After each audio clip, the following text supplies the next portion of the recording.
호토바기와 함께하는 까.토.유.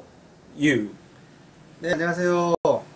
호주로의 유학과 이민을 꿈꾸는 모든 한국 청춘들 위해서 이 방송을 늘 저희가 녹음을 하고 있는데요. 오늘은 특별히 네. 몇몇 분들이 늘상 이 음성으로만 듣다 보니까 이해하기 조금 힘든 부분들이 있다 이런 이야기들을 좀 하시고 얼굴을 팔자 이제. 네.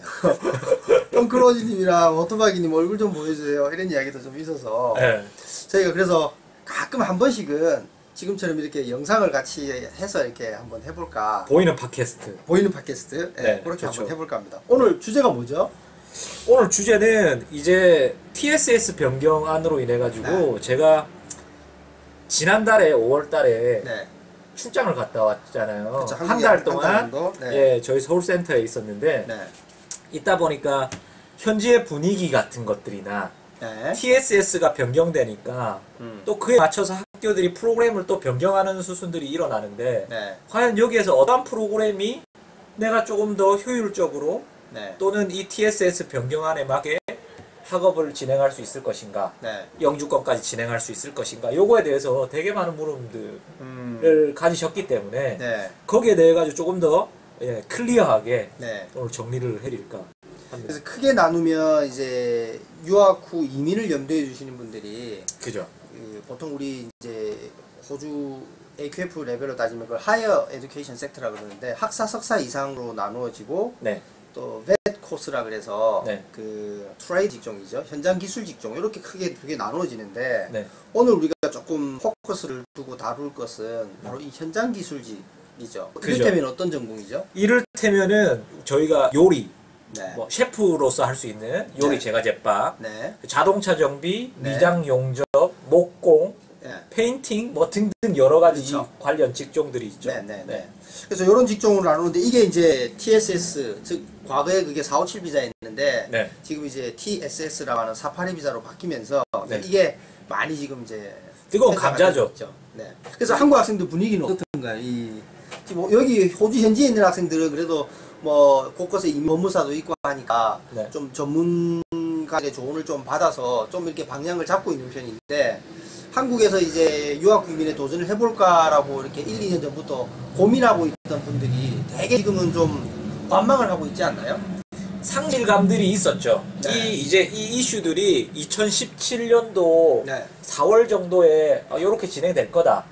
라고 얘기를 한 다음에 본격적으로 시행된 거는 2018년도가 들어와서 네. 시행이 됐단 말이에요. 뭐 네. 서브 클래스도 안 정해지고 좀 이따 네. 이슈가 되고 이렇게 했지만은 그런데 한국에 있는 분들은 맨 처음에는 이렇게 돼서 많이 기술 이민으로 진행하는 것들은 어려워졌다. 네. 사실 뭐 저희가 지난 10년간에 가지고 있는 통계를 보더라도 네. 이 기술 과정은 대부분의 한 90%는 네. 고용주 이민으로 진행하는 것들이 그렇죠. 많았었거든요. 그렇죠.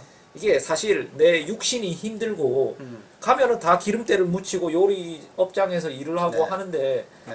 또 저녁에 또 정말 불굴의 정신력을 가지고 IELTS 공부한다고 이렇게 하기 되게 힘든 네. 과정이기도 하고 네. 시작초 여기에 들어올 때부터 IELTS 뭐 6.5, 네. 7.0 수준까지 도달하지 않으셨던 분이 대다수이기도 하고 그러니까 이제 크게 아까 처음 서두에 말씀드린 대로 보통 이런 트레이드 직종이라고 하는 현장 기술직을 목적으로 공부하는 학생들 중에 네. 물론 일부는 이제 7.0에 이렇게 도달하고 하는 분도 계시지만 거의 대부분은 그 점수까지는 도달을 못 하잖아요. 그렇죠. 이제 우리 방송을 주로 들으셨던 분이나 저희 호주야 클럽 네이버 카페를 주로 보시는 여러분들이 아마 아실 거예요. 그게 점수가 영어 점수가 7점이 안 되면 점수제 이민은 일단은 좀 185 뭐 피트 테스트로 힘들잖아요. 진행하기는 사실은 힘들다고 봐야죠. 뭐 190 주정부라든지 489라든지 이런 게 있긴 한데 그건 좀 더 긴 시간을 요하는 거니까 그럼 결국은 이제 취업 이민을 하게 되는데 이때 이제 포인트가 과거에는 이제 뜨거운 감자가 지금 요리인데 다른 현장 기술직은 또 괜찮아요. 네. 뭐 조금 나은데 요리는 지금 제일 이슈가 되는 게 셰프라는 게 있고 쿡이라는 게 있잖아요. 그죠. 한국말로는 다 요리사인데 이게 지금 구분이 어떻게 되는 거예요? 이거를 우리가 흔히들 이제 저희랑 상담을 받으셨던 분들은 흔히들 이해하는 부분들이 네. TRA 기술심사의 규정과 안작스코어의 규정들에 대해서 클리어하게 이해를 하시게 되거든요. 네. 그러면 이 규정에 있어가지고 우리가 어떠한 학이나 경력에 비추어서 네. 어떠한 직종에 도달할 수 있는 그러한 요건 사항들을 네. 안작스코어에서 얘기하고 있는 것들은 네. 이제 쿡은 33를 가지고 있는 사람은 2년의 기술이 필요한 거고 네. 아니면 34 학업을 가지고 있거나 네. 또는 셰프는 서티피케이트 이상의 디플로마 네. 또는 어소시에이트 디그리 네. 수준의 학업을 한 네. 자가 셰프로서의 최소한의 경력 요건들을 충족을 시키고 있기 때문에 네. 이게 사실은 틀리고요. 그 안에 보면은 타스크에 대한 부분들도 있어요. 네. 이제 타스크에 대한 부분들도 이제 매니지먼트에 대한 속성들이 들어간 것들이 네. 예, 좀 틀린 부분들이 이제 안작스코어 규정상에서 있는 거죠. 네. 지금 저희가 대화를 나누는 중에도 제가 간단하게 구글에서 안다스코하고 셰프를 치면 그 정확하게 이 셰프에 어울리는 퀄리피케이션 학위가 어떤 게 필요한 건지 그리고 이 셰프라는 게 정확하게 어떤 업무를 하는 건지 이렇게 구분이 되어서 나오거든요. 이걸 지금 여러분들 뭐 모니터를 볼 수는 없는데 어쨌든 그래서 네. 문제는 이제 쿡이라는 것은 MLT SSL 직종에 포함이 안 되고 STSOL에 포함이 되고 그렇죠. 셰프는 MLT SSL에 포함이 된단 말이죠. 네. 이게 뭐가 다른 거죠? 이제 이 얘기들 우리가 팟캐스트에서 너무 많이 얘기를 했죠. 했지만 네. 간단하게 얘기하면 자 간단하게 얘기합시다. ST솔은 영주권을 신청할 수가 없어요. ST솔에 있는 직종은. 네. 네. MLT SSL에 있어야지 영주권을 신청할 수 있는 직종으로 네. 들어가는 거예요. 네. 간단하게 얘기하면 영주권 신청할 수 있고 없고 네. 네. 직종이 그렇게 분류성을 가지고 있는 사라고 보시면 되죠. 물론 세부적으로는 ST소울에 있는 것도 영주권을 갈 수 있는 길은 있는데 그것까지 우리가 다 다룰 수는 없고요. 그래서 이제 자 저희가 오늘 얘기하고자 하는 게 이거잖아요. 가장 뜨거운 감자. 그래서 이 셰프가 TSS 비자가 새로 생겨나면서 네. 예를 들어 요리를 예를 든다라고 하면 이제는 졸업과 동시에 취업 비자 못 하는 거죠. 졸업과 동시에 옛날처럼 457로 들어갈 수가 없는 상황들이 네. 되는 거죠. 네. 자, 여기에서 많은 어떠한 일부의 분들은 자, TSS로 바뀌었으니까 이제 한국이나 다른 나라에서 경력 있으신 분들은 취업 비자를 받아 들어올 수 있습니다. 라고 막 홍보하시는 분들이 있어. 이게 그렇게 바뀐 게 아니고요. 옛날에 457 때도 똑같았어요. 네. 그래 오프쇼어에 있으신 분들이 만약에 내가 가지고 있는 경력으로 네. 호주에서 이제 고용주를 찾아가지고 네. 취업 비자를 받는 형식들은 크게 변동성이 없는 거예요. 그거를 뭔가 특이하게 바뀐 것처럼 호도하고, 예, 좀 뭔가 부풀려서 마케팅적인 요소들을 살리는 분들이 있는 걸로 알고 있는데 결국은 그게 없는 거고요. 이거의 가장 중요한 관건은 내가 호주에서 나를 고용을 해줄 수 있는 고용주가 있느냐 없느냐 적절한 예, 스폰서 문제인데 네. 네. 여기에서 이제 폐단이 일어난 거죠. 왜 TSS로 바뀌었냐? 여기에 내부적인 부분들은 많은 사람들이 생각 안 해왔을 거예요. 그냥 이민성이 이민법을 좀 까다롭게 하네, 더 까다로워졌네 이렇게 생각을 하시거든요. 왜 이게 바뀌었냐? 이 취지들에 대한 부분들을 봐야 돼요. 기존에 호주 이민성이 바보가 아니에요. 네. 그냥 비자를 신청하는 수송료로만 2조 원 가까이를 벌어들이는 집단이란 말이에요. 네. 내부적으로 굉장히 이 머리의 회전 같은 거 굉장히 빠른 집단이에요. 이 집단 자체가. 다 알고 있어요. 아시아권, 동남아권, 한국도 포함해가지고 네. 이 사람들이 어떠한 비즈니스 취업 비자에 대한 부분들을 금전적인 매매를 하거나 허위 서류를 내거나 예, 또는 그러한 부분들을 실제적으로 고용하고 있지 않지만 고용하는 것처럼 이렇게 상황적인 부분들을 변경해가지고 네. 다 허위적으로 진행했던 부분들이 너무 많았다는 거죠. 네. 그러면 결론적으로는 취업 비자를 이용해가지고 이 스킬 쇼테지를 해결하려고 했던 이민성의 목적이 부합이 안 되는 것들이 돼요. 네. 특히 요리와 뭐 일부 특정 지역에 대한 특정 직종에 대한 부분들은 그러니까 장기적으로 호주에서 원하는 첫 번째 우리나라에 필요한 인재의 유입을 네. 원하는데 이렇게 편법적으로 돌아가는 방향들로 해서 문제들이 생기니까 여기에 대해서 어떻게 해결해야 되는 것인가. 경력에 대한 부분들을 더 앞에 완충을 시키면서 더 길게 이 필드에서 정식적으로 나아가려고 하는 것들을 보겠다는 거죠. 그렇죠. 준비가 돼 있는지, 모든 것, 그러니까 경력에 대한 준비들이 돼 있고 계속적으로 업무를 이행할 수 있는지를 보겠다는 거죠. 그래서 결론적으로는 기간이 더 늘어난 건데, 이거는 단순히 멀쩡하게 잘 돌아가고 있는 시스템을 호주 이민성이 일부러 돌렸을 개연성은 없어요. 문제들이 있는 것들은 다 지난 한 5년 동안 파악을 하고 있었던 거고, 네.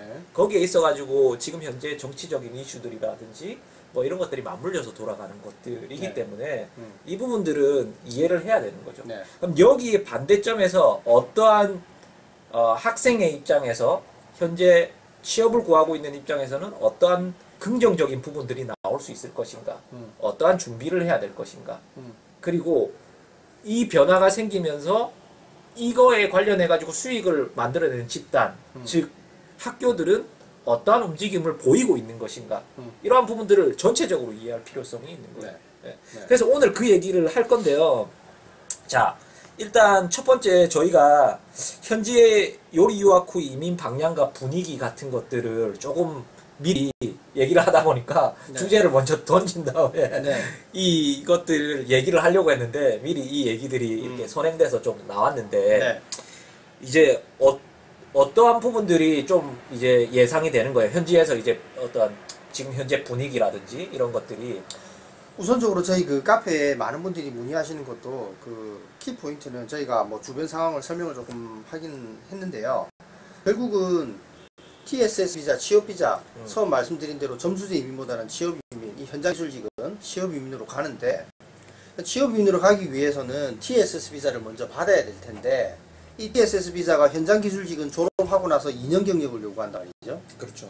근데 졸업생 비자라는 거는 1년 반이고, 네. 물론 이제 졸업생 비자를 신청하면 그 브리징 비자라는 게 있어요. 비자와 비자 사이를 연결해주는. 그게 뭐 한 3, 4개월 이상은 될 수 있어요.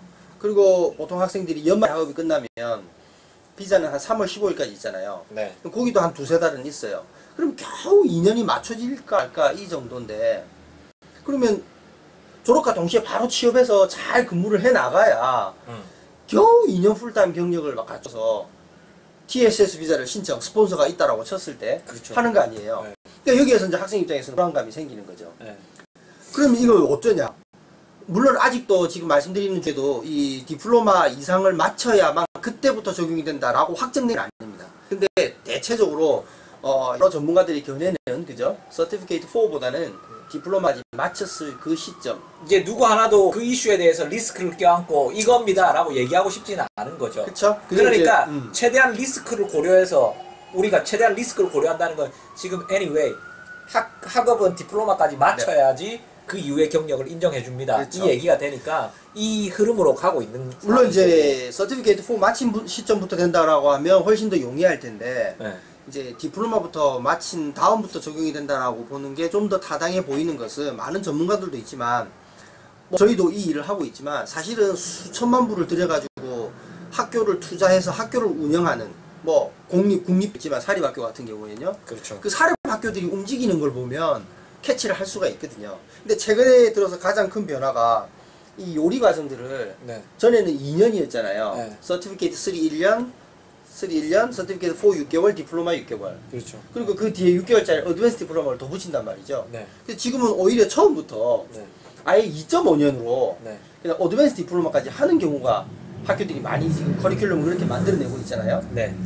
이렇게 했을 때 이제 학생 입장에서는 아까 그 말씀드렸던 2년 경력을 충족해야 되는데 그게 조금 비자 기간이 좀 짧단 말이에요.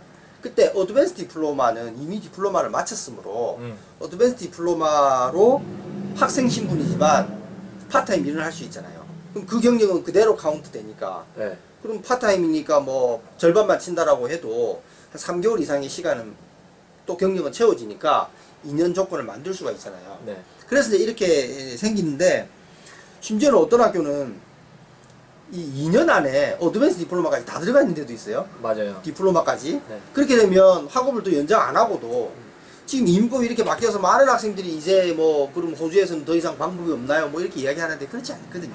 다 거기에는 또 그게 맞는 또 어떤 틈새나 변화가 또 생기는 거니까. 이게 이제 이 흐름이 아직은 모두가 인지하고 있는 상황들도 아니고 네. 그냥 막연히 또 한국에만 있는 곳들은 그냥 자 어쨌든지 지금 디플로마니까 디플로마 가서 네. 뭐 어떻게든지 하면은 그거야 뭐 고용주 찾아가지고 되지 않냐 네. 뭐 이렇게 막연히 얘기하는 부분들도 있거든요. 네. 예, 근데 학생들 입장에서도 2년인데 왜 2.5년을 더 해야 되네. 또는 어떤 데는 디플로마 코스 자체를 1년 어드밴스 디플로마를 1년을 추가로 만들어서 네. 애한테 옵션을 주는 거예요. 네. 자, 2.5년으로 할래? 3년으로 할래? 이렇게 옵션을 주기도 하거든요. 그리고 학생들은 내가 2년 학비만 내고 2년만 하면 됐던 걸 이제 2.5년 3년이면 언뜻 느끼기에 학비가 높아지죠. 기간이 길어났으니까 훨씬 불리하다고 생각하잖아요. 네. 근데 이제 오늘 저희가 포인트를 잡는 게 그 부분이에요. 이게 불리하다고만 볼 수 있는 게 아니에요. 가만히 따져보면 꼭 불리한 게 아니거든요. 왜냐면은 이 이민에 대한 부분들은 산술적 계산만 가지고 진행할 수 있는 내용들이 아니에요. 그러니까 내 시간과 비용에 대한 할애. 네.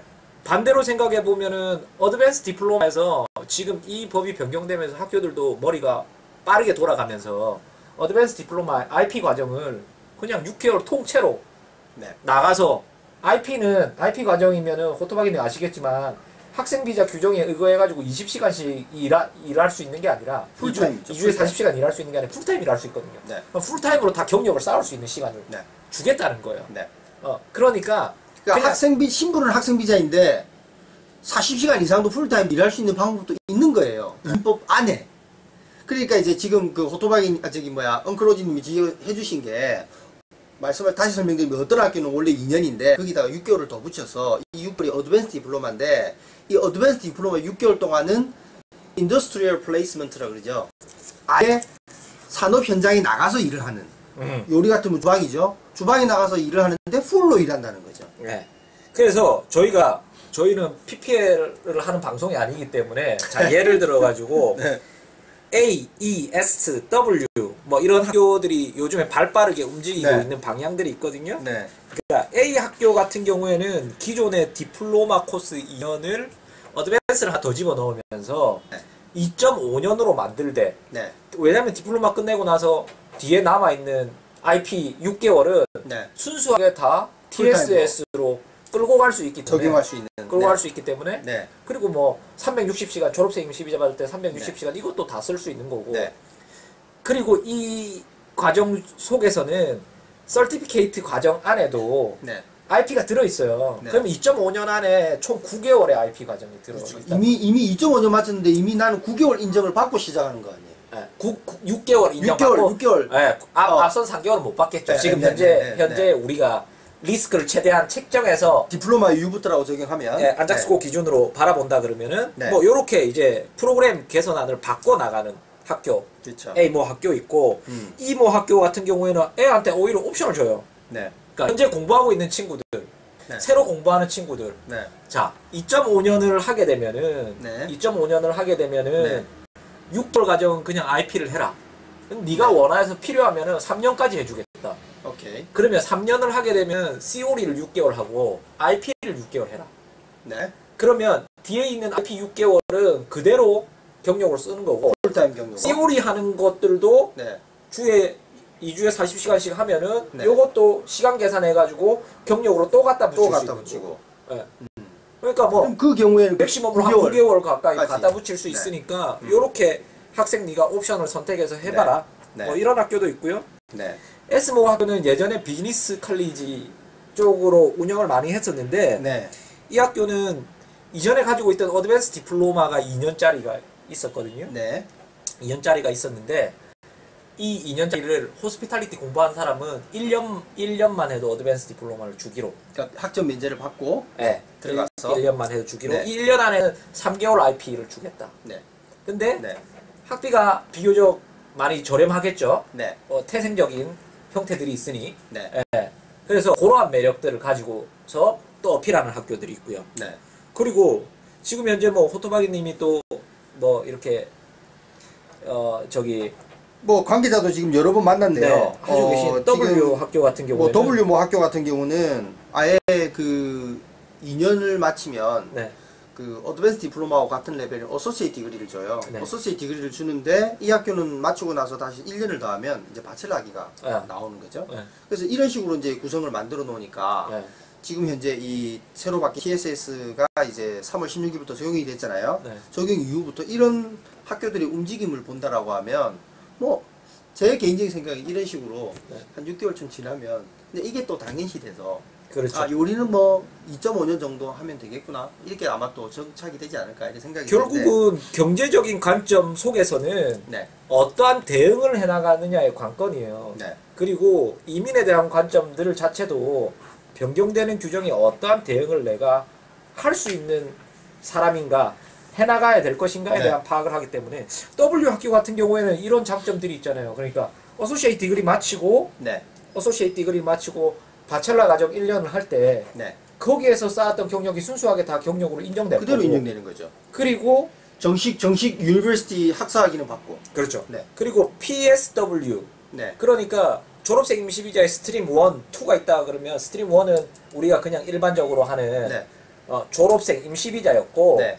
요 두 번째 졸업 후 취업비자 PSW는 네. 2년에 대한 기간을 주니까 학사를 네. 졸업했으니까 얘는 그대로 순수하게 2년을 써나가면서 이전에 했던 그렇죠. 바첼러 때 1년 경력까지 가져가기 때문에 네.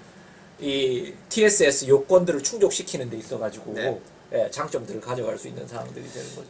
여기서 자 이제 조금 여러분들이 이해를 하기 시작해 다시 조금 설명을 드리면요. 이렇게 한번 생각해 보세요. 지금 아마 계속 그래도 이렇게 의문을 들 거예요. 아니 어쨌든 2년 하는 것보다 2.5년 하면 학비가 더 들잖아요. 기간이 더 늘어났잖아요. 그래서 학생한테 불리한 거잖아요. 라고 생각할 수가 있는데 우선은 처음 말씀드렸듯이 7.0에 도달하지 않는 사람이 거의 대부분이고 이 현장 기술직은 그럼 그 사람들은 대부분 취업 이민을 한다는 거 아니에요. 그죠. 그럼 취업 이민을 할 때 관건은 내가 내 조건 갖추는 게 아니라 적정한 스폰서 찾는 건데 이 적정한 스폰서 찾는 것이 사실 2, 3년 전하고 비교하면 지금 너무너무 좋아진 뭐 쉬워졌다라는 표현은 제가 할 수는 없으나 2, 3년 전에 그 수많은 학생들이 요리는 그냥 막 영주권 나온다는 인식으로 그냥 시작했을 때 그 당시보다 지금 이 스폰서 구하기 훨씬 더 용이해졌잖아요. 이거를 이제 한국에 가니까 이제 조기 유학을 상담을 오신 어머니께서 아 참 젊어 보인다고. 네. 저 이제 나이가 40인데 네. 정말 봐주셔서 감사드리고요. 네. 네. 이거를 제가 이 일을 이제 11년 가까이 일을 하잖아요. 이 이민의 흐름이라는 게 있거든요. 네. 그러니까 이민법은 그냥 괜시 변동되는 것들이 아니에요. 이 10년간 지켜본 상황에서는 저희는 항상 또 두 명의 법무사분을 두고 네. 예, 그리고 법무적인 어드바이스를 같이 하면서 트레이닝을 받으면서 같이 얘기들을 해나가는 부분들에서 보면은 이 관건이 2010년도에 제가 영주권을 그때 이제 뭐 호주에서 그 영주권을 받기 위해 가지고 알아볼 때 MODL이라고 네. 우리가 부족 직업군이 있었단 말이에요. 부족직업군. 부족 네. 직업군 때는 포인트 테스트가 120점 점수. 네. 각 직종에 있어가지고 점수가 있었어요. 네. 요리사는 60점 직업군, 네. 뭐 호텔 모텔 매니저는 50점 직업군, 뭐 네. 등등의 이런 직업에 대한 점수가 있었거든요. 네. 그래서 요때에 2010년도에 이 MODL이 딱 폐지한다. 그러면서 유예기간 2년 네. 이민성에서 돌려주면서 솔리스트라는 걸 냈죠. 네. 그 솔리스트 안에는 요리, 뭐 제과제빵, 캐비넷 메이커, 네. 미용, 아직까지 네. 빠져있는 미용, 네. 이런 것들 한꺼번에 다 날라갔어요. 네. 어떤 현상들이 일어났냐면 시장 내에서 네. 웬만한 사립학교들이 문이 닫았죠. 우후둑순. 네. 예. 유입이 안 되고 유입이 안 갑자기 될, 학생이 예, 유입이 안 될 걸 등록을 예상이 되니까 네. 이제 우후죽순 문을 닫기 시작했어요. 네. 그리고는 현장에 있는 학생들이 멘탈 붕괴가 일어나면서 네. 빠져나가기 시작했죠. 특히 뭐 한 학기, 두 학기 한지 아, 얼마 안 된 학생들. 한지 얼마 안 되는 학생들. 네. 그래서 저희 학생들도 많은 문의를 줬단 말이에요. 네. 자, 흐름 자체가 이제 변해가는 상황이고 네. 포인트 테스트에 대한 포커스가 아니라 네. 고용주 이민에 대한 포커스들을 잡아가야 될 타이밍이다. 네. 그래서 그때 저희 학생 중에서 정말 많은 사람들이 457 ENS, RSMS 정말 많이 나왔던 것 같아요. 네. 그죠? 이거를 저희가 가서 저희 세미나를 이렇게 진행할 때 보면은 이제 저희가 통계 자료들을 이렇게 제시를 하잖아요. 네. 그럼 통계 자료 그래프들 저희 네. 세미나 오신 분들 아시겠지만 네. 이민성에서 내는 통계 자료 아웃컴 네. 자료들이 있어. RSMS 아웃컴, 뭐 스폰서십 아웃컴 이런 것들이 있거든요. 네. 그때 정점을 찍었어요. 네. RSMS는 정말 급격하게 올라왔었고, 그죠? 그리고 457ENS도 네. 정말 이렇게 수직 상승을 하는 그 타이밍이 됐거든요. 그러니까 지금 포인트가 뭐냐면 취업이민의 본질은 나를 스폰서할, 네. 여기서 말하는 스폰서는 단순 고용이 아니고 그 업체도 다 심사를 받아야 됩니다. 나를 스폰서할 적정 회사를 찾는 게 거의 다잖아요. 그렇죠. 내가 내 조건 갖추는 건 뭐 학교 2년 다니는 거 뭐 그렇게 대단합니까? 학교 2년 다니고 경력 쌓고한 거는 쉬운 일은 아니지만 영주권을 받는 전체의 어떤 에너지에서 그건 사실은 10개, 20개밖에 안 되는 거예요. 나머지 80개, 90개는 결국은 나를 스폰서할 적정한 회사를 찾는데, 그때 그 많은 변경이 생기고 많은 학생들이 이제 안 되는구나 라고 해서 네. 그만뒀을 때 남아있던 학생이 어떻게 됐죠? 다 받았죠. 다 비자를 받게 되는 현상이 생기는 그래서 거예요. 저희는 그때 오히려 학생들과의 리크루트먼트 하는 것들이 조금 더 나았던 상황들이 네. 됐었던 것 같아요. 네. 근데 이제 여기에서 2014년도에서 7월달, 2014년 7월달에 셰프라는 걸 미묘하게 쿡도 아니고 쿡이랑 네. 셰프를 같이 올린 것도 아니고 네. 셰프라는 거를 이민성에서 탁 이렇게 그렇죠. 얘네들이 바보 아니라요. 네. 네. 그래서 셰프라는 거를 탁 올리면서 네. 이제 여기를 맞추려고 하는 조건들에 대한 부분들을 충족을 셰프로서의 충족을 해나가야 되는 예, 요건들을 맞추는 거죠. 그러면은 학업을 단순하게 졸업해가지고 셰프로서 직종을 얻을 수 있는 사람이 몇 명이나 되겠어요. 네. 그러니까 이것도 이제 어떠한 방법적으로 학업을 하면서 경력을 이끌어 나가고 고용주와의 커뮤니케이션을 통해 나가야 되고 네. 이러한 부분들의 가이드라인을 주는 사항들이 도달했고 그때 사립학교들이 우죽순 생겨난 네. 지금 지금 여기에 있는 뭐 무슨 이모학교, 큐모학교 뭐 엄청나게 네. 많이 또 이게 생겨난 거예요. 산업 네. 자체가. 이제 이 TSS가 시행이 되면서 똑같은 분위기가 또 일어나는 거예요. 제가 볼 때는 지금 제가 한국에 가서 만났던 담당자들이나 네. 뭐 대사관 미팅도 갔었고 네. 뭐 이런 부분들을 딱 보면은 2010년도랑 거의 오버랩이 돼요. 상황 자체들은. 네. 그러니까 이 마켓 자체가 확실하게 변해갈 거고, 그리고 이 학교들은 담당 이야기 들어보면은 또 좀 도찌하게 네. 예, 뭐 인디아 자본이라든지 차이나 자본들이 세운 학교들은 문을 닫고 있는 상황들이 네. 또 벌어지고 있는 거예요. 그래서 여기에서의 핵심 사항들은 호토박이 얘기했다시피 관건은 이게 내가 이걸 준비해야 되는 기간의 늘어남 네. 이런 것들이 아니고요. 네. 어떻게 고용주를 잡을 수 있는 마켓이 형성됐는가, 네. 그리고 거기에 있어가지고 어떤 식으로 준비를 해나가야 되느냐에 그렇죠. 대한 부분들인 거죠. 그래서 이제 개념 정리를 좀 하면, 자 보세요. 어쨌건 지금 그 요리나 이런 현장 기술직으로 영주권을 손에 쥐기에는, 네, 취업 비자로 그렇게 영주권을 손에 쥐기에는 새롭게 바뀐 이 비자 제도상으로는 기간은 늘어났죠. 그렇죠. 네, 기간은 늘어났으면 왜 정부가 기간을 늘어나는 방향으로 했냐? 요리로 영주권 받은 사람이 영주권 받고 나서 요리 안 하고, 자동차 정비로 영주권 받은 사람이 영주권 받은 다음에는 자동차 정비를 안 하는 경우가 너무 많더라는 거예요. 그렇죠. 그래서 정부 입장에서 그러면 이거 어떻게 이 사람들이, 뭐 그걸 개인이 선택한 직업을 강제할 수는 없잖아요. 뭐 어떻게 이 사람들이 그 분야에서 종사를 하게 할까를 고민해보니, 좀 더 그 분야에 현장 경력을 더 쌓게 하면, 영주권 받기 전에 네. 쌓게 하면 훨씬 더 그 분야에 종사할 가능성이 많겠다. 이런 결론에 도달한 거죠. 그래서 이렇게 된 거고요. 자, 그러면 이렇게 바꾸놓으니까 학생이 많이 갑자기 줄었어요. 그죠? 네. 내가 생각했던 것보다 길어졌으니까. 그럼 학생이 줄면 어떤 현상이 벌어지냐? 엉크로진 말씀하신 대로 일단 도지한 학교들이 서서히 네. 학생이 줄기 때문에 문을 닫습니다. 그렇죠. 네. 문을 닫고요. 그러면 레스토랑은 줍니까? 아니요. 레스토랑이 갑자기 줄지는 않죠. 호주는 인구가 계속 늘어나는 나라이기 때문에 레스토랑은 갑자기 이 사람들이 외식을 안 하진 않잖아요. 늘 하던 그냥 그 숫자가 있는 거예요. 그러면 학생이 줄었으니까 남아있는 학생은요? 바로 이 스폰서 적정 스폰서 구하는데 절대적으로 유리해지는 겁니다. 그러니까 이게 지금 이제 학생들이 제가 다시 이제 시딩 센터로 돌아온 지 한 2주 정도쯤 된 것 같아요. 네. 그리고 나서 이제 지금 꼬르동블루 하고 있는 학업하고 있는 학생, 뭐 저기 에볼루션에서 공부하고 있는 학생, 네. QTHC 공부하고 있는 학생 네. 다 와가지고 네. 이런저런 얘기들을 하고 있거든요. 그다음에 학생들 얘기를 딱 전적으로 들어서 얘기를 한번 해본다면, 자 일단 현지 내에서 워킹 홀리데이가 남아있는 젊은 애들 네. 큰 걱정 없대요. 네.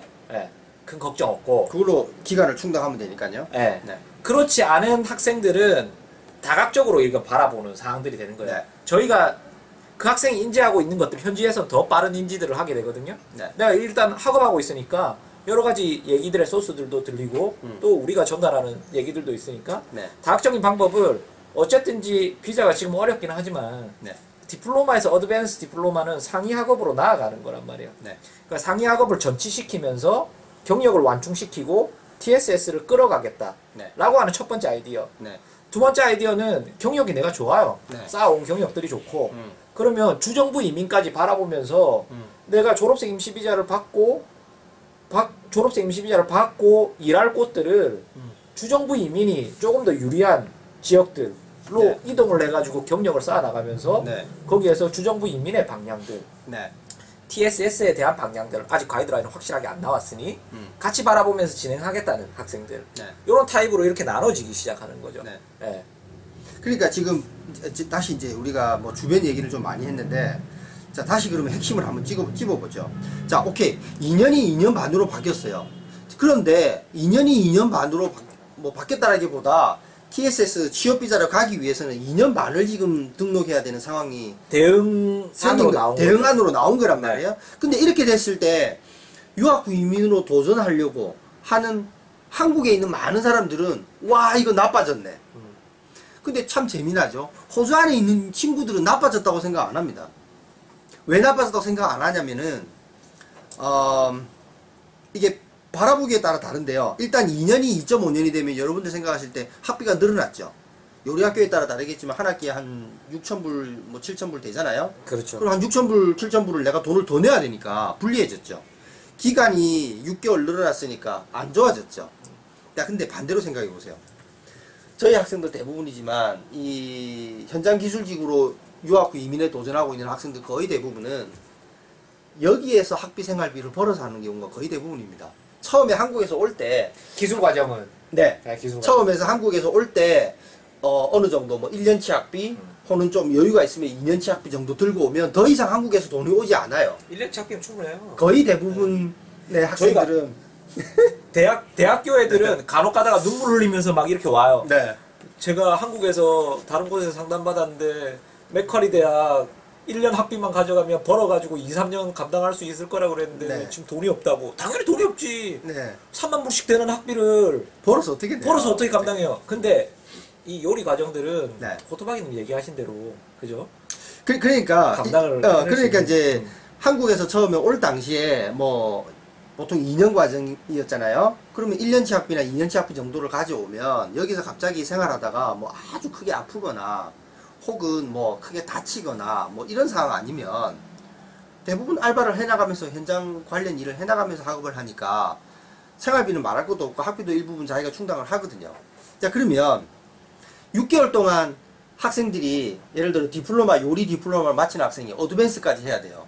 그럼 6개월 더 해야 되잖아요. 그렇죠. 그럼 그 6개월 더 하는 학비가 아까 말씀드린 대로 한 6,000불 된다고 쳤을 때 그럼 6개월 동안 학생들이 얼마 버나요? 6개월 IP 나가면은 거의 더블업으로 커버되고도 남죠. 그러니까 6개월이면 풀타임으로 보통 일하면 뭐 여기 있는 학생들 다 뭐 제가 터무니없는 이야기야. 그냥 보통 한 2만 불 이상은 벌어요. 6개월 2만 불, 2만 불을 가능하다. 2만 불은 벌죠. 네. 그러면 자 학비 내고도 남죠. 그럼 자기 6개월 동안의 생활비 내고도 남아요. 그러니까 한국에서 돈을 더 가져와야 되는 건 아니에요. 그렇죠. 물론 기간이 는 건 맞아요. 그래서 한국에서 돈이 오는 건 아니고 현지 조달해서 하는데 이 현지 조달이 학생이 지금 많이 줄었잖아요. 많이 주니까 어떤 현상이 벌어졌냐면요. 불과 한 요리 공부하는 학생이 많을 때만 해도 주방에 키친핸드가 한 얼마 받았죠? 한 2, 3년 전만 해도요. 뭐 12불 뭐 이랬죠. 뭐 13불 네. 뭐. 워킹홀리데이 경험 있으신 여러분들 다 알 겁니다. 12불, 13불. 뭐 레스토랑에 따라서 영어가 조금 하는 학생은 1, 2불 더 받기도 하고요. 최근에 얼마 받죠? 주방에서 일하면요? 미니멈 웨이지 그냥 개런티를 해줘야 되는 상황이에요. 18불 한 30 좀 넘어가는 걸로 알고 있어요. 네. 내년에 또 소폭 올릴 거고. 네. 네. 지금 이제 18불이 법정 최저 시급이 18불이 넘는단 말이에요. 지금 18불 이하로 받는 경우는 정말 영어가 안 돼서 한 식당에서 이렇게 일하는 경우에 또 12, 13불은 언제 없어요. 이게 이제 한 15불 이상은 다 왔는데 이게 현지에서는 네. 두 가지 팩트가 있어요. 하나의 팩트는 정말 나이 45세까지 끊어버리고 네. TSS 변경하니까 애들이 이제 썰물처럼 쭉 나가는 거예요. 네. 마켓 자체가 이제 부동산 마켓을 보면 셀러스 마켓, 버이어스 마켓 이런 얘기를 하는데 네. 마켓이 고용주 마켓이 아니라 네. 취업을 하려고 하는 애들의 마켓으로 변경되는 거죠. 그렇죠. 그래서 자연적으로 임금이 상승돼야 되는 기본 웨이지를 맞춰줘야 되는 네. 형태로 가는 것들이 첫 번째 하나 있고 네. 두 번째는 호주의 페어워크가 정말 열일래요. 막 페이스북도 날리고 네. 막 한국어 통역도 하고 막 이러니까 네. 페어워크에서 한국의 이제 이런 부분들 공정거래위원회나 노동부에서 하는 그런 역할이라고 거죠. 할까요? 네. 네. 옛날에는 소규모 이민업장들에 대한 부분들을 그렇게 크게 신경 안 썼는데 네. 이제 그런 부분들까지 해나가면서 네. 이제 여기에 대한 웨이지 레벨을 기본적인 최저신금 호주 최저신금이 얼마나 높아요? 18불 29인데 지금. 네. 네. 그러니까 이런 거죠. 그 유학구 이민의 문이 조금 좁아 보이고 넓어 보이고 이럴 수는 있는데 물론 이번에 바뀐 이민에서요. 자기 나이가 45세가 넘어가거나 네. IELTS 276이 안 나오는 사람은 더 이상 방법이 없다고 봐도 됩니다. 어떤 경우에도 뭐 결혼을 통한 방법 말고는 거의 없다고 보시면 되는데 내가 6.0이 문제 없고 45세가 되기에는 한창 남았고 네. 이런 경우에는 나의 경쟁 상대가 줄었으므로 그 문이 약간 영주권 통과하는 그 조건은 약간 움직였다라고 하지만 사실은 결정적인 영향은 나와 같은 입장에 있는 사람이 얼마나 많은지에 따라서 훨씬 좌우가 되는 거거든요. 그래서 학생들이 좀 쑥 빠져나갔을 때일수록 남아있는 학생들한테는 훨씬 찬스가 많이 오고요. 네. 제가 볼 땐 이렇습니다. 자, 2005년이 한 6개월만 지나면 이제 의뢰이 뭐 요리나 이런 현장 기술직은 이제 2.5년을 하는구나 이렇게 정착이 될 거예요. 그리고 한 6개월 지나고 1년쯤 지나면 그때 또 많은 학생들이 이제 지원을 하겠죠. 그렇죠. 그때 시작하는 학생들은 자기랑 같은 입장에 있는 학생이 많은 거예요. 네.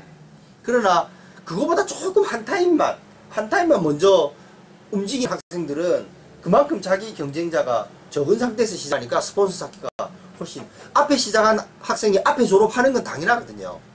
그러니까 훨씬 더 스폰서의 기회. 아까 처음 서두에 말씀드린 대로 취업이민의 핵심은 나의 조건이 아니라 나를 스폰서할 적정 회사를 찾는 거예요.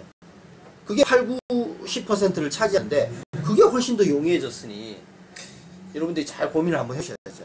이게 이것들을 오랫동안 이러한 부분들의 흐름을 보지 않았던 사람들은 그냥 단편적으로 바라볼 수밖에 없어요. 네. 얼마 전에 회계를 공부하고 네. 영어를 되게 잘하거든요. IELTS 8.0까지 나오는데 네. 나처럼 나이가 많아서 네. 저의 학생이지만 또 저의 친구인 네. 우리 S모 씨가 네. 이제 또 주정부 스폰서를 위해서 또 이동을 해나가는 상황들이에요. 네. 흐름이 바뀌었기 때문에 어떠한 대응을 해야 되는지에 대한 부분들이 관건이 되는 거죠. 이거를 S모 씨가 가면서 그런 얘기들을 하더라고요. 처음에 올 때는 그냥 단편적으로 봤대요. 네. 이민에 대한 것들을. 네. 근데 시간이 흘러가면서 이게 네. 입체적으로 보이기 시작하는 거죠. 네. 어떻게 대응해야 되는지에 대한 부분들은 굉장히 많은 길이 있는데 그것들을 시행을 안 하고 나서 될까 안 될까를 생각하는 것들이 시간을 많이 놓쳤던 게 아닌가. 네. 뭐 이런 얘기들을 하거든요. 그래서 사실 이거는 항상 저희가 얘기하지만 예측의 문제가 아니라 대응의 문제예요. 그렇죠. 이 이민법을 물론 이제 예측하는 부분을 좀 전문가들의 영역으로 전문가들의 자문을 구하는 걸로 좀 남겨놓고요. 여러분들이 많은 자료들을 서치해서 그럼 앞으로는 이렇게 되겠네라고 예측까지 하기에는 그건 너무 큰 일이고요.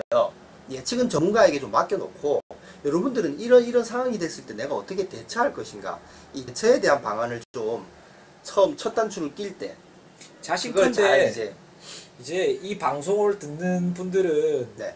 예, 뭔가 이런 생각에 대한 방향들을 네.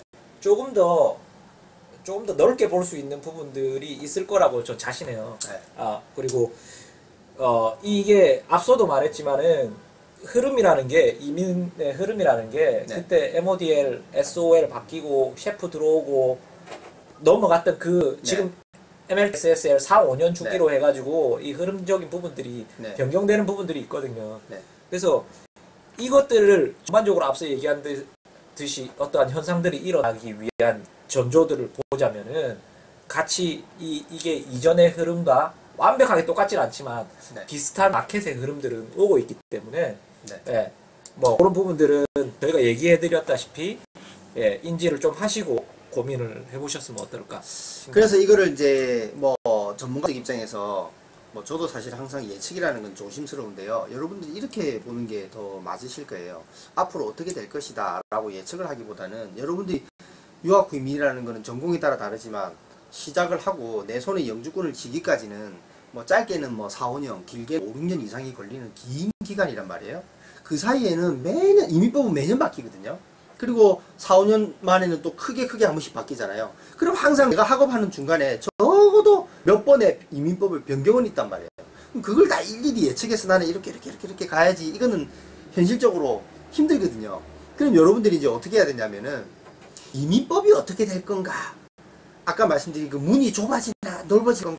이걸 생각하기보다는 지금 타이밍에 내가 하고자 하는 전공이 얼마나 많은 사람, 과거 2, 3년, 4, 5년 전후에 비교해서 지금 그 전공을 많이 하는지, 많이 하지 않은지, 그걸 보는 게 더 맞을 수 있어요. 현지의 마켓은 어떤지. 네. 뭐, 그런 상황을 네. 보는 게 훨씬 더 올바른 방법이라고 저는 봐요. 자, 그리고 저희 그 방송은 오늘은 이제 보이는 방송을 이렇게 했는데, 오늘 저희가 월드컵 2일차 어제 개막했고 네. 네, 월드컵 2일차 네. 이집트 우루과이 네. 네. 오늘 저녁에 또 봐야죠. 아프리카 방송 틀어드리고 싶은데 호주는 방송이 안 됩니다. 네. 그 팟캐스트에 저희가 항상 오늘 뭐 동영상도 있고 또 음성도 같이 또 저희가 다운을 받고 녹음을 하고 있는데 그 네이버 팟빵에 들어가셔서 그 호토바기 또는 호주 유학이라고만 쳐도 저희 그 팟캐스트에 올려놓은 방송이 나옵니다. 지금까지 벌써 한 33편? 33편 돼요. 이번에 32편째. 두 편째예요. 네. 32편째가 이렇게 있으니까 앞에 각 테마별로 다 올려놨으니까 여러분들 그 호토바기 또는 호주 유학이라고 그 네이버 팟빵에서 검색하시면 나오고요. 예전에 TSS 변경되기 전부터 올라가 있으니까 네, 쭉 들어보면은- 연결해서 한번 들어보면 네, 뭐 중간에 뭐 조기영 얘기도 있고 한데요. 네, 저희- 걸러서 알아서 들으시고요. 네, 요즘에 전화 오시는 분들 대부분은 얼굴은 안 봤지만 목소리는 되게 반갑습니다 라고 이렇게 070으로 뭐 호주에서 이렇게 그러니까 한국에서 호주로 바로 전화 주시기도 하거든요. 호토바기님 지금 호주에서 사신 지 얼마나 되셨죠? 94년도에 처음 왔으니까 물론 그때 제가 뭐 24년치 어학연수 기간으로 왔으니까 보자면 한 20년 된 것 같아요. 실제 거주한 기간만 치면. 네. 저희가 이제 그런 얘기 이제 뭐 저도 나이가 이제 40이 가까이 됐고 이제 가서 친구들 만나면은 뭐 애도 이제 자라나고 있으니까 네. 뭐 교육에 대한 얘기들 뭐 여러 가지 얘기들 네. 하거든요. 근데 저도 이제 뭐 여기에서 지낸 지 15년째가 네. 되니까 생각해 보면은 제가 굉장히 좋아하는 얘기가 있는데요. 네. 그 정말 유명한 구루 중에 한 명이 네. 그 오마에 게니치라는 네. 사람이 인간은 절대 변화하지 않는다.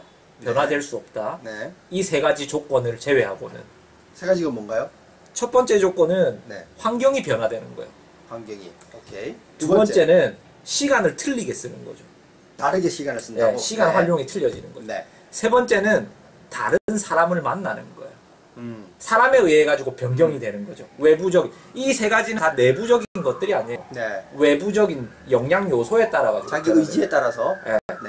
외부적인 병량 자기 의지가 아니라 내가 어떠한 결심을 가지고 네. 네. 뭔가를 이행했을 때 생길 수 있는 거예요. 그래서 이 세 가지 외에는 변하지 않는다. 네. 사람이 가장 우매하게 내가 생각하는 것은 네. 매일마다 새로운 다짐을 하는 것이다. 네. 맨날 다짐만 하고 이행을 하지 않는 액션이 없는. 이행을 하지 않는 것들은 의미가 없다는 거죠. 네. 근데 지난 날을 이렇게 되돌아볼 때 네. 나는 호주에서 정말 말하자면은 장돌배기처럼 막 이렇게 돌아다니고 네. 환경이 너무 아름답고 와이프도 생겨서 그래서 내가 그때 뭐 제 그때 여자친구고 네. 그리고 호주에 대한 매력들 이런 걸 가지고 결심을 하고 어떻게 진행할까에 대한 네. 실질적인 고민 엄청 많았죠. 여러분들이 네. 하는 고민보다 네. 제 고민 더 엄청났을 거예요. 군대 제하고 철모를 때 와가지고 네. 네, 그 고민을 했었으니까 네. 안 해본 일도 없고요. 네. 근데 실질적으로 행동을 하지 않으면은 사실은 어떤 일이 닥칠지도 모르는 거고 네. 앞으로 어떤 것들을 내가 목표로 삼아서 거기까지 가봐야 되겠다는 생각 자체도 못하는 거니까 네. 저는 이 얘기를 거의 제 삶의 모토로 생각하는 거거든요. 네. 마지막 그 얘기를 한번 오늘 얼굴도 보이니까 예, 해보고 클로즈님이나 싶었습니다. 네. 뭐 호토박인 저나 저희가 사실 뭐 부모님 따라 이민 와서 그죠. 얼떨결에 부모님에 의해서 영주권을 받고 한 케이스가 아니잖아요. 뭐 안 받아본 비자가 네. 없잖아요. 저희 네. 뭐 퍼스 사무실의 스타프, 뭐 캔버라 사무실 스타프, 여기 시드니 지금 밖에 우리 여기 시드니 사무실인데 밖에 있는 우리 스타프들 뭐 다 어느 하나 부모님 따라 이민 와서 그냥 나이 먹어서 저절로 영주권 받고 한 케이스가 없고 누구 결혼해가지고 동반자 때문에 이민 받았던 케이스도 없고 저희 희한하게 보통 사실은 교민사회 안에 많아요. 결혼을 통해서 비자가 해결된 거. 근데 희한하게 저희는 전부 뭐 취업 이민을 했건 점수에 이민을 했건 어쨌든 이 두 가지 안에서 지금 엎치락뒤치락 했거든요. 근데 아마도 뭐 엉클로지님이나 저도 마찬가지지만 한 15가지, 20가지씩의 종류의 일들은 해본 것 같아요. 아, 그거 훨씬 더 한국에서 해본 것보다 호주에서 한 게 더 많으니까. 다 해본 것 같은데 네. 어쨌든 뭐 저희가 좀 뭐 재밌게 좀 해보려고 하는데 그래도 또 주제가 무겁다 보니까 좀 뭐 주변 이야기도 하고 또 저희가 지금까지 하면서 왜 특정 학교를 막 홍보하는 식으로 이렇게 해보진 않았잖아요. 네. 저희가 서울에서 세미나 하는 것도 마찬가지고 그래서 이니셜을 써가면서 학교 이름 이야기했는데 언제든지 저희 그 네이버에서 네이버 카페에서 호주 유학 클럽이라고 저희 카페가 나오고요. 그 다음에 저희가 운영하는 회사는 이제 호주 뉴스에서 호뉴 컨설팅인데 방금 말씀드린 이제 호토박이 호주 유학으로 호주 유학 클럽. 네. 네, 팟캐스트에서 이렇게 쳐도 나오니까 언제든지 저희한테 이메일을 주시는데 가급적이면요 이미 계획이 다 됐어요.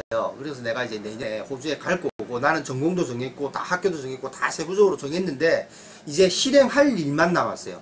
그런 분들은 자기 연락처 이름 필요 없어요. 자기가 세웠던 그 세부적인 계획을 저희한테 이메일이나 한번 보내주시면요 이건 어떤 리스크가 있겠다, 이건 어떤 부분을 좀 더 염두에 두셔야 된다, 이런 정도의 팁은 저희가 이게 아마 굉장히 큰 도움이 될 거예요. 그죠. 그러니까 첫 단추를 이미 껴버리면 다시 풀지 않는 이상 방법이 없잖아요. 근데 자기가 이제 계획은 다 세웠지만 딱 그 첫 단추 끼기 전 그 상태에 있으신 분들은 꼭 한번 연락을 주시면요 저희가 세부적으로 당신의 계획에서는 이 부분이 문제다, 뭐 이런 부분을 좀 더 철두철미하게 챙기셔야 된다, 이런 부분들을 저희가 어드바이스 할 수 있을 것 같아요. 다음에도 뭐 저 일단 네. 너무 말을 많이 해서요. 일단 여기서 끊고 네. 다음에도 또 좋은 또 주제를 가지고 네. 오늘 현지의 생생한 정보들을 이렇게 들으셨겠지만 네. 현지의 생생한 정보 가지고 직설적인 얘기들 해드리도록 하겠습니다. 감사합니다. 네.